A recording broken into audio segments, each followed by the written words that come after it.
یہاں پہ اس نقطے کو اچھے طریقے سے سمجھنا چاہیے کہ انسان عبادت کرتا ہے تو اس کو جنت کی نعمتیں ملتی ہیں، مگر جو انسان علم والا ہوتا ہے اس کو نعمتیں بھی ملتی ہیں اور اس کو وہاں پہ گریڈ بھی ملتے ہیں۔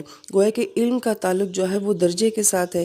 اسی بات کو قرآن پاک میں بیان کیا گیا ہے، وَالَّذِينَ أُوتُوا الْعِلْمَ دَرَجَاتٍ، کہ وہ لوگ جو علم والے ہیں ان کے بہت اعلیٰ درجے ہیں۔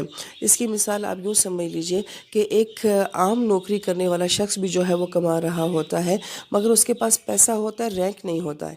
لیکن علم والا بندہ ہم یہ دیکھتے ہیں کہ وہ کماتا بھی ہے، اس کو ساتھ ساتھ کوئی نہ کوئی عہدہ بھی ملا ہوتا ہے۔ تو یہی معاملہ آخرت میں بھی ہوگا کہ علم اس کو درجے بھی دلوائے گا اور جنت کی نعمتیں بھی دلوائے گا۔ اس لیے نبی علیہ السلام نے فرمایا کہ جو میری امت کے علماء ہوں گے ان کی صفیں جو ہیں وہ انبیاء کی صفوں کے پیچھے جو ہیں وہ بنائی جائیں گی، کہ انبیاء میں اور علماء میں صرف اس بات کا فرق ہوگا کہ وہ نبی ہیں اور یہ نبی نہیں ہیں۔ پھر نبی علیہ السلام فرماتے ہیں کہ جو شخص علم کی راہ میں نکلتا ہے تو فرشتے بھی اس کے لیے استغفار کرتے ہیں، اور دنیا کی ہر مخلوق، چاہے وہ صحرا میں، ریگستانوں میں، پہاڑوں میں، دریاؤں میں، سمندروں میں ہے، وہ علم والوں کے لیے استغفار کرتے ہیں۔ اس کی کیا وجہ ہے کہ وہ ہمارے لیے معافیاں مانگتے ہیں؟ کیونکہ یہ لوگ اپنے علم سے لاکھوں لوگوں کو نفع پہنچانے والے ہوتے ہیں۔ اس سے نبی علیہ السلام کی بہت ہی خوبصورت حدیث مبارکہ کہ ایک طرف شہید کے خون کو تولا جائے گا اور ایک طرف علماء کے قلم کی سیاہی کو تولا جائے گا، تو انسان سوچ سکتا ہے کہ کیا شہید کے خون کے اوپر علماء کے قلم کی سیاہی جو ہے وہ غالب آ جائے گی؟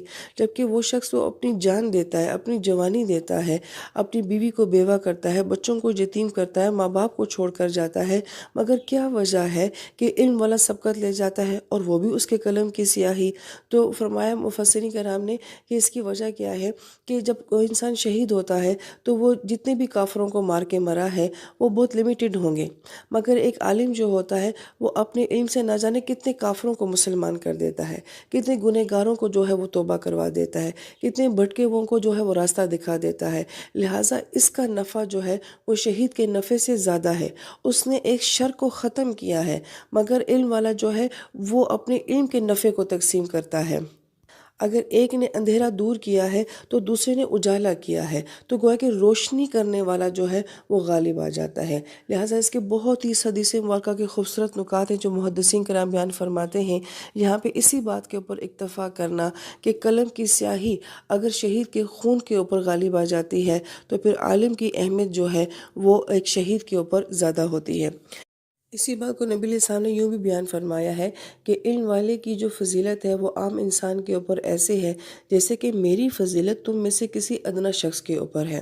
اب پہلی بات تو یہ کہ نبی علیہ السلام کی فضیلت ہمارے اوپر کیا ہے، اس کا اندازہ ہم میں سے ہر امتی اچھے طریقے سے لگا سکتا ہے، لیکن آپ کی حدیث مبارکہ میں ہے کہ ادنا جو تمہاری کمیونٹی میں، یعنی کہ تم میں جو ادنا شمار کیا جاتا ہے، جس کو تم ادنا سمجھتے ہو، اس کے اوپر جو میرا مقام ہے وہ علم والوں کا تمہارے اوپر مقام ہے۔ اسی بات کو نبی علیہ السلام یوں بھی بیان فرماتے ہیں کہ ایک شخص عبادت کرنے والا ہے اور ایک شخص جو ہے وہ علم سیکھنے والا ہے، تو عالم کی فضیلت عابد کے اوپر ایسی ہوتی ہے جیسے کہ 14ویں کے چاند کی تمام ستاروں کے اوپر ہوتی ہے۔ جب چاند چمکتا ہے تو اس کی روشنی زیادہ نظر آتی ہے یا کہ پھر ایک کسی ستارے کی؟ اگر آپ اس حدیث مبارکہ کی گہرائی میں بھی جائیں تو ستارے کی روشنی کم کیوں ہوتی ہے اور اس کو تشبیہ عابد سے کیوں دی گئی ہے؟ کیونکہ انسان کی عبادات کے اثرات اس کے اوپر ہوتے ہیں، اس کی اپنی ذات کے اوپر ہوتے ہیں، یا وہ اپنی جنت کے لیے یا اپنے آپ کو جہنم سے بچانے کے لیے جو ہے وہ سجدہ کر رہا ہوتا ہے۔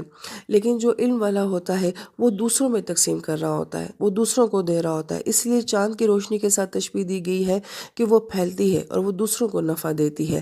تو جو انسان بھی اپنی ذات سے دوسروں کو نفع دینے والا بنے گا اور اس کا بہترین ذریعہ علم ہی ہو سکتا ہے، اس کی فضیلت یقیناً دوسرے کے اوپر ہوگی۔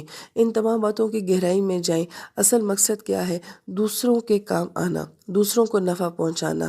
بدترین فخر وہ ہے جو کہ علم کا فخر ہوتا ہے، اور بدترین علماء آسمان کے چمڑے کے نیچے وہ شمار ہوتے ہیں جو علم کے باوجود بھی بے عمل رہ جاتے ہیں۔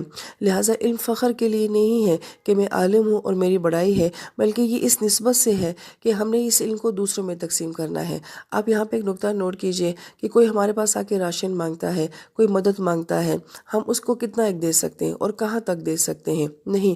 لیکن اگر ایک شخص اپنے علم کے ذریعے اس انسان کو اس ہستی کے ساتھ جوڑ سکتا ہے جو اس کے سارے مسائل کا حل کر دے گا، تو یہ زیادہ بڑا نفع نہیں ہے۔